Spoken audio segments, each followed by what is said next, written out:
পহেলা বৈশাখে টিএসসি এলাকায় নারী নিপীড়নের ঘটনায় নিন্দার ঝড় সারা দেশে। সিসি ক্যামেরার ফুটেজে দেখা যায় বেশ কিছু যুবক নারীদের ঘিরে ধরে নানাভাবে শারীরিক নির্যাতন চালাচ্ছে। সাথে থাকা পুরুষ লোকটি তখন বড়ই অসহায়। একটি মেয়েকে দেখলেই তার দিকেই তেড়ে যেতে দেখা যায় বখাটেদের। তারপর চলে নির্যাতন। মাত্র একটি ক্যামেরার ছবিতে দেখা যায় সন্ধ্যা ৬টার পর থেকে প্রায় ঘণ্টাখানেক দলবদ্ধভাবে এই তাণ্ডব চালায় তারা। একটা মহিলা চিৎকার করতেছে যে আমার বাচ্চা আমার সাথে আছে, আমার বাচ্চার সামনে এরকম করিয়েন না। তারপর তাকে রেহাই দেওয়া হয়নি। ২৫-৩০ জন ঘিরে ধরেছে এবং তারা আপনাকে সাহায্য করতে আসছি এই নামে তারা আবার মহিলার গায়ে হাত দিচ্ছে। মাঝে দু একবার ভিড় কমাতে লাঠিপেটাও করে পুলিশের ২ সদস্য। তবে বখাটেদের তৎপরতা বন্ধে দেখা যায়নি কোনো কার্যকর পদক্ষেপ।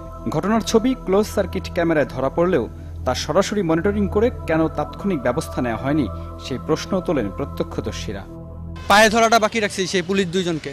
পুলিশ দুইজন বলছে আমাদের কোনো কমান্ড নাই। ট্রিপ্লান ছাড়া আসলে কিছুই ছিল না এবং সেখানে প্রশাসন যে নিষ্ক্রিয় ভূমিকা পালন করছে সেটাও আসলে একটা সন্দেহ জানা দেয় আর কি। এত কিছুর মধ্যেও সেই সময়ে একটি ফুটেজে দেখা যায় ভিড়ের মধ্যে শরীরে হাত দেয়া এক যুবককে থাপ্পড় মারছেন এক নারী।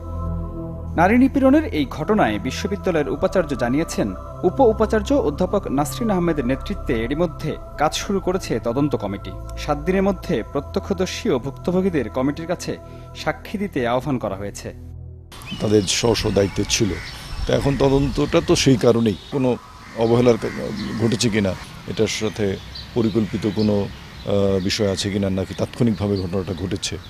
এদিকে টিএসসি এলাকায় রাজু ভাস্কর্যের সামনে শনিবারও বিক্ষোভ করেছে বিভিন্ন স্কুল কলেজের শিক্ষার্থীরা। জাতীয় প্রেস ক্লাবের সামনেও মানববন্ধন করেছেন টেলিভিশন ও চলচ্চিত্রের শিল্পী কলাকুশলীরা।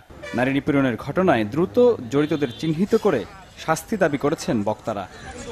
মিরাজ হোসেন গাজী, বাংলা ভিশন, ঢাকা।